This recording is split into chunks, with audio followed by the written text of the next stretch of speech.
Welcome to Bartelle's Money Talk. Are you addicted to your screen? Do you know someone that's addicted to their screen? So, this is a pretty passionate and compassionate conversation that we're going to have. So, I encourage you to please listen in. I have an expert with me. She's a life coach and she's also helping people get over this screen time addiction. Welcome to Bartell's Money Talk, your go-to podcast for financial empowerment and insight. Let's dive in. So, Mary Katherine, can you please introduce yourself? Sure. Hello, Teresa. I'm so glad to be here. And like you've said, my name is Mary Katherine Liscinski. I am a life coach. I'm also a licensed professional counselor. But as a coach, I want to work with parents and individual adults on this whole screen addiction issue. It is a big deal, and we need to get on top of it. So I'm so thankful to be here to share with you. Thank you so much for doing this. And the reason why I'm doing this, like we have a money show, but we also want to help people be able to grow in other areas of their lives. And screen time, cell phones, a lot is taking over the lives of people and family members. And not to be like distracted by this, but I'm in San Antonio and I just saw on the news before we even got on where this 15-month-old was left in her car. The mom went to lay down to sleep and the father was playing video games and they left the baby in the car and she is deceased. And as far as I'm concerned, videos and TV, that's screen time, that's distraction. Right. Yeah, there's all kinds of screens now. We have the big screen TVs all the way Mhm. down to the tiniest of cell phones, and they're all just so destructive to family, to growth, to going after the goals that you have for yourself and your family. And you know what? What made you decide to go after this? Well, in my practice, I wanted to start working more with families as a whole instead of with individuals. And as I started down that path, I realized how many families, like it's a big conflict issue, screen time, trying to control that in your home. So I said, well, if I can really zone in and hone in on this one issue, I could help families a lot because unfortunately, so many parents try to control screen time in their home and it ends in conflict and they give up just for the sake of peace. And so I know there are a lot of parents out there in pain, but like we've said too, individual adults get wrapped up in screen time and there are addictive properties to these screens that we now know that especially social media companies have come out and said that they hired psychologists to teach them addictive properties that they then built into their platforms. So this is not just halfway addictive by chance, this is by design. And so I hope to help families and individuals to gain back what they need to gain back.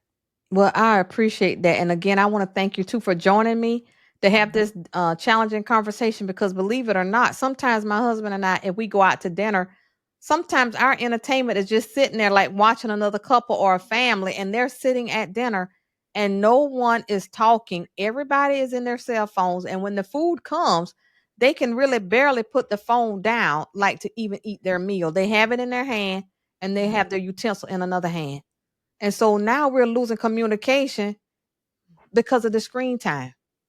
Right. I see that too. You go out to restaurants and that's what Mhm. you see. Or in the grocery store, it's used as Mhm. a pacifier. And it is, admittedly a very easy pacifier for a young child. But just remembering how damaging it is to their development, their brains, their physical development is Mhm. really, really damaged by screen time. And so many people don't realize that. And their ability to learn is also damaged, specifically with video games. That is training your brain to become distracted and to have ADHD symptoms. So here we have what psychiatrists are starting to call acquired ADHD. And it's something that, it's not their brain chemistry originally, but they are training their brains to become distracted and not able to focus, which then would translate into the workplace as well, not being able to focus on one task. And that is, of course, detrimental as well. So based on your expertise, based on the clients and families that you have served, what is your opinion on how bad this addiction really is? It's very bad. It's bad for all ages, it's bad for the family as a whole, and it's just negative for our society. Politico magazine last year published an article that was a survey of 1,400 mental health professionals like myself. And they asked them what do they think is the main cause for the steep rise in Mhm. anxiety and depression among young children. And the number one cause listed by far, far above the others, was social media. And so here you have the professionals who are interacting with the people who are suffering from this. And they're saying, hey, the reason why we're seeing this big spike in mental health issues is screens, because that's what we're finding out in therapy.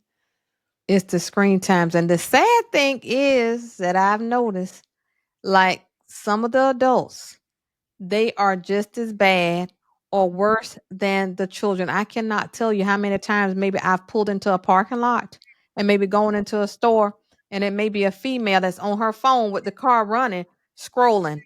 I will Oh, come back to my car, Mary. It could be 30 minutes, 45 minutes later, and she's still in her car scrolling. Like, how much time has she wow. lost by scrolling? And so, do you know the background, like behind people getting addicted to these things? Well, in the scroll and in video games too, it creates a lot of novelty. So your brain gets used to new information coming up all the time. And what the brain gets used to, it starts to crave, right? So that Mhm. novelty, again, that is detrimental in the classroom as well, where teachers all of a sudden become boring because they don't have all of that novel stimuli that the screens have that the child or the teenager is on for so many hours per day. Again, you're conditioning the brain to something that's not natural. It's not what I would call, living in 3D. And, Mhm. instead we're living in a 2D world staring at a Mhm. screen. And so these, another big piece of the addictive property is that, this enjoyment that we feel, that is a Mhm. dopamine spike. Mhm. And it's the same pathway that is that spike that we have with alcohol and drugs. It's the same Wow. pathway. And some people don't realize that, but that's what's going on. And so you get used to that higher level of dopamine and you crave it. But then all of a sudden, as a parent, when you snatch them away from the video games, you have that crash. Well, a lot of that is they know that dopamine crash is coming. And that makes also other activities not as enjoyable. Things that they used to enjoy, they don't enjoy anymore. And it's not because they outgrew them, it's because they're used to that high level of dopamine instead of a healthy level of dopamine from what I would call real world face to face Mhm. activities that Mhm. is healthy. Also, another part of this is when you have so much of a dopamine high, then that ends in dopamine depletion. And we all need a little bit of dopamine for that get up Mhm. and go, that motivation. And so Mhm. that's one of the things where it's sad we talk about um, people in their 20s who just lay in their parents' basement on the couch. Well, part of that is they don't have enough dopamine to get out and to seek a job and to just their brain may know it, but their body doesn't have that motivation energy to get up and go to work and to all of these things that they need to do. Well, guess what? I never would have guessed that that was a contributing factor. I would have called that no desire to do anything but lay on the couch. But now you're saying there's a clinical reason as to why they may be on the couch. Right, right. There are multiple factors, but that's one of the factors is that their dopamine is so low that they just can't get up, and it's this, to think about going out and having a job interview is too daunting, too much. And part of it is their dopamine depletion. And that's because of screen time. Right. Yes, it is. Well, that was very, very positive. Like that should motivate parents to get their children off of the screen time because in my mind, what you just said should be a positive effect to encourage parents and adults to get off the screen time and limit yourself. Like, do you recommend people putting time limits, like setting a timer, or how do you recommend people control their screen time? For adults, I think that setting a timer is great. I have done that to myself Mm-hmm. at times when I needed to, just to say, because I know the same thing with me, even though I'm so educated in this problem, when I do get on a screen, again, that scroll, you just want to keep Oh going because it's yes. interesting and exciting and you want to see and you want to see. But it's like if I set a timer, then when that timer goes off, I remember, yeah, you know what? If I want to keep my priorities straight, I have to get off this now and do something productive, right? Do something that's healthy and productive. And so Mm-hmm. for adults, I definitely recommend timers. For young children and teenagers, I mean, to me, they just don't need to be on a screen. And that can be seen as an extreme view. But if Mm-hmm. I can just elaborate on that, these very young children, they just do not need it. There's so many negative effects on them that they do not need it. And when you talk about social media and having access to the internet, here's what I like to tell people. It's easy to understand and agree that you would not let your child or teenager to go over to a stranger's house to spend the night, right? That's That's right. easy to understand. It's an Mm-hmm. automatic no. Don't do Mm-hmm. that. But what I want you to realize is this, that when your child or teenager has a phone with internet access and they're up in their bedrooms, that is a virtual sleepover. You have no idea who they're talking to, what kind of a situation they're in, and what kind of pressures they're feeling.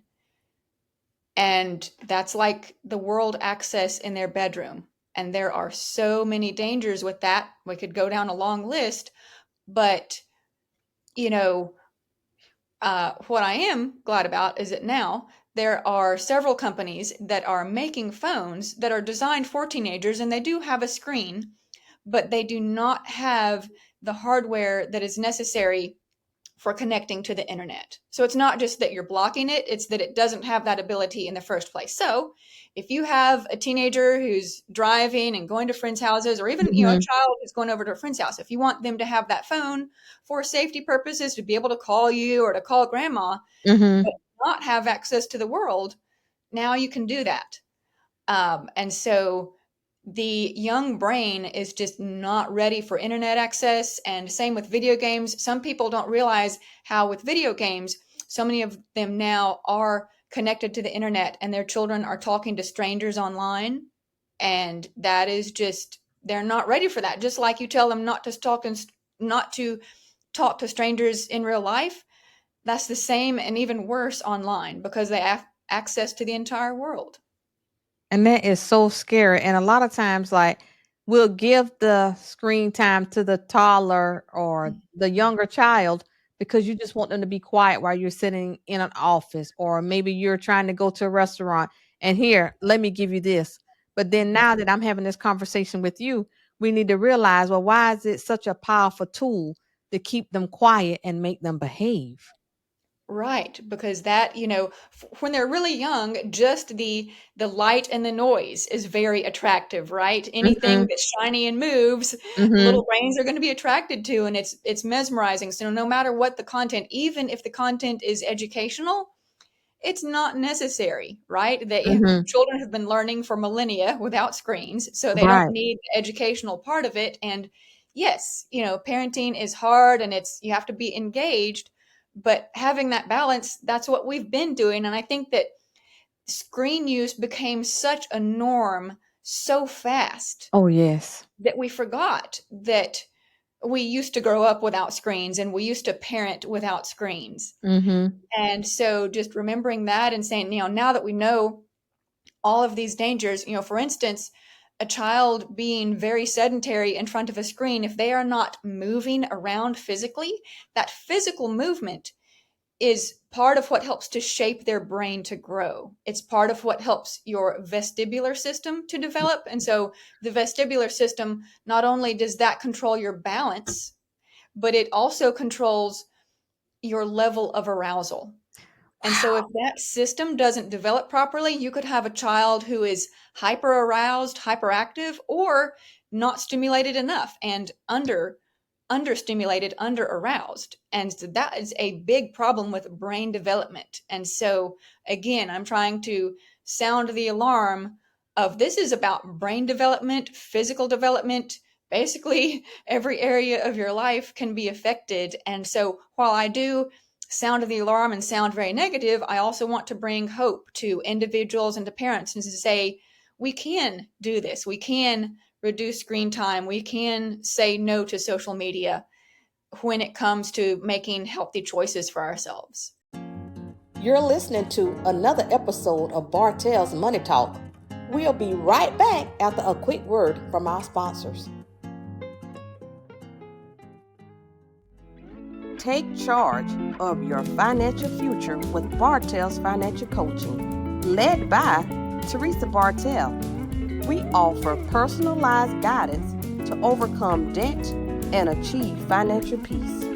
Our results-oriented approach provides actionable strategies for lasting change, no matter your background. We welcome you to schedule a free consultation today at 833-252-0320. Start your journey towards a brighter financial future today. I like that so much. And so leaning in off of what you just discussed, can you tell us and the listeners, how does all of this affect the children academically? Because a lot of parents, they care about their child's performance in school. How is this affecting it? Right. Well, specifically video games, but I also believe that social media is going to create ADHD symptoms in your child. Think about this. On a video game, you're not staring at one thing. You are scanning that screen for noises, for any change or movement in the environment. And so then you plop that child in a classroom, and this movement over here and that noise over there is going to distract them. So how are they going to learn? And then, so I think that many children now are diagnosed with ADHD when they just have overload of screen time. And so then they're medicated usually, but that can't combat the training that their brain is getting. If your child is on the screen 6 or 7 hours a day, the medicine cannot counteract the brain training that you're doing. So to me, that means they're being medicated for nothing, because it's not going to have no type of effect because it can't affect their brains.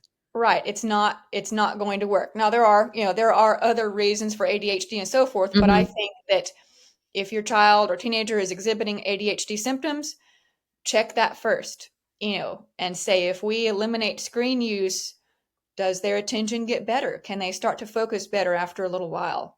Does their mood stabilize better? And check that first. And then, whatever. But I think that could be the fix that they need. Okay, well, I appreciate that. And because we are the money talk, and I love talking about money, and I know you have so much experience, and your heart truly is with helping people, adults and children, get off the screen. So can you speak on how being addicted to the screen time is affecting people in their finances? Well, one thing that I think adults don't realize is that many of these video games now are building in gambling principles into the games.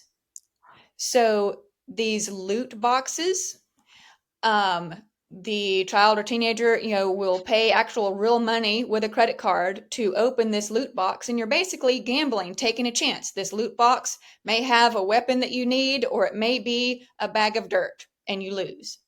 But they are, again, paying money to gamble to see, does this, whatever. And so getting children used to gambling like that is not good. Plus, it's the adult's money, and it's a lot easier to gamble with somebody else's money, and you're not thinking about, oh, I'm actually, spending hard-earned money that my parents worked for.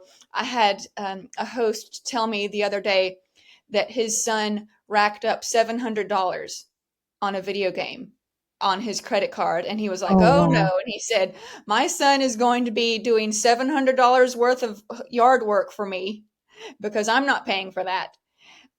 So that his son can learn to say, hey, it takes a lot of lawn mowing before I can earn $700.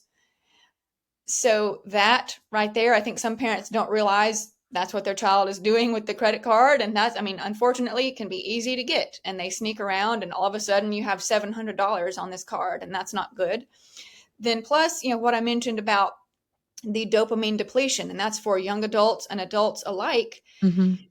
If you don't have that motivation, you're going to be staying up and Oh, not going yes. out and doing what you need to do. Plus, I mean, I think we can all say this: we stay up too late, whether Yes. it's video games or on the screen. And then Mm-hmm. the next morning, whether you're going to work or school, you're, drowsy and grouchy. And if you're not going to be a good worker, or if you have a manual labor job where you need to, be safety minded, if you're Mm-hmm. coming in with 3 hours of sleep, that's not okay. No. Right.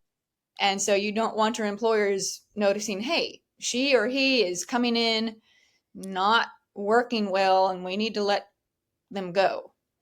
And there goes your finances. So, like, what I Right. want to say based off what you said, parents, you have no idea that you're creating a gambler.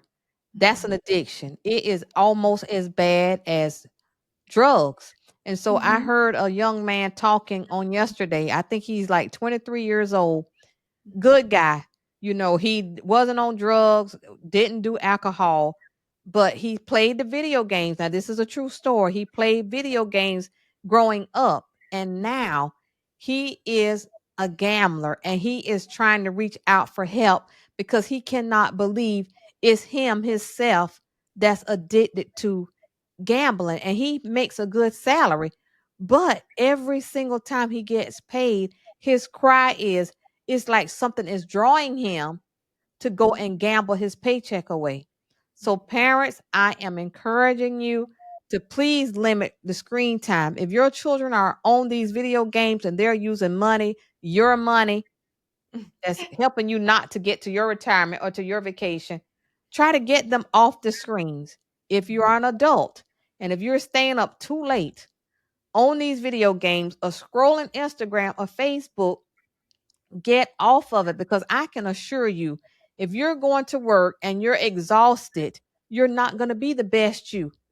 When that promotion comes or that raise comes, they're going to pass you over because you're so exhausted. You're no good. So the screen time, it really does, based on what Miss Mary Catherine has said, it affects our life full circle. And if we can save a child, if we can save a young child, which girls and boys play these video games, if we can just save one child from becoming a gambler as an adult, then our conversation is worth it.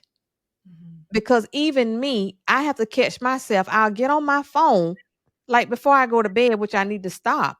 And I'll just click one thing on Instagram just to check it. And I'll look around and 20 minutes has gone by when I should have been in bed.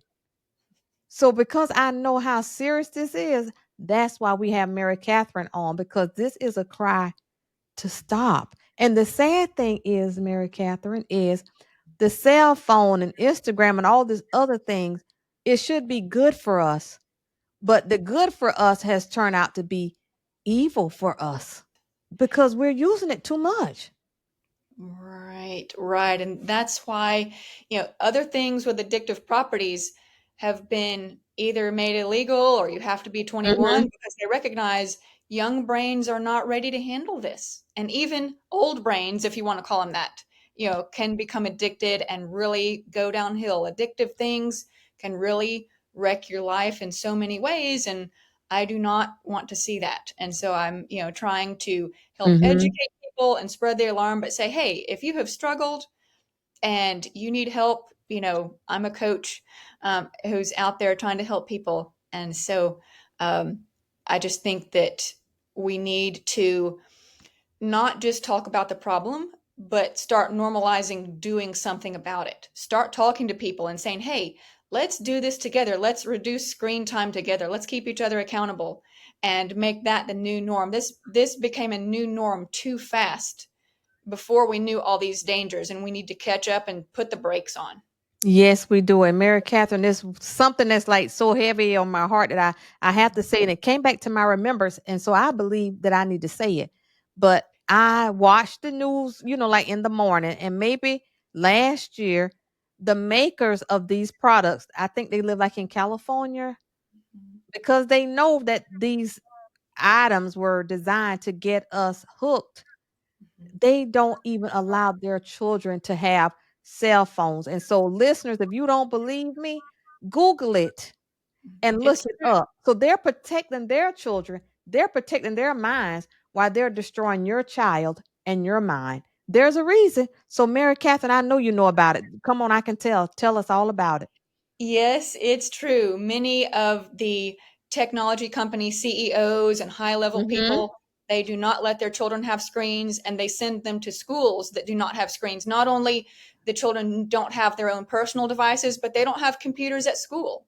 If you go to these schools' websites, they have pictures of children doing hands on activities, being outside, learning that. They do not show pictures of children looking at computers. Okay, so those people know the very most and are the most cautious to say, my young people are not going to be around screens. So that should be a big wake up call for us. That's very true. Yes, and like just hearing you say it, it gave me goosebumps. Miss, we have to wake up. If it's not good enough for their children, if it's Mhm. not good enough for them to where they're putting their cell phones on the counter, they're engaging with their families, then why is it good enough for us? Like it almost feels like they're setting us up, the society, to Right. fail. But yet the ones who know better, they're going to be the ones that's going to run the country. They're going to be the ones that run the economy, and that's not fair. Right. We have to remember that we are not the customers of these social media companies and video game companies. We are the products. Their customers Wow. are the advertisers. Okay. So we're being used. We may feel like, oh, this is a free app, whatever, but we're being used as products. Their customers are the advertisers. So that also gets you a good perspective on what's really going on here. I see you gave me goosebumps again. We are the product. Yes. Listeners, did you So, hear that? We are the product. And just remember, if they don't want their children doing it, I really did not even know that there were schools that didn't have computers. mhm. And that's a reason for that. Yes. Well, I'm glad you brought that up because, Mary Catherine, I Mhm. thought every school had a computer. And if your school didn't have a computer, that wasn't a good school. Right. But the schools, there's a particular private school that's a brand. It's called the Waldorf schools, Waldorf, Waldorf. And if you look them up, they're in San Diego, they're all over California and other places in the US, and they don't do screens at school. They don't have computers.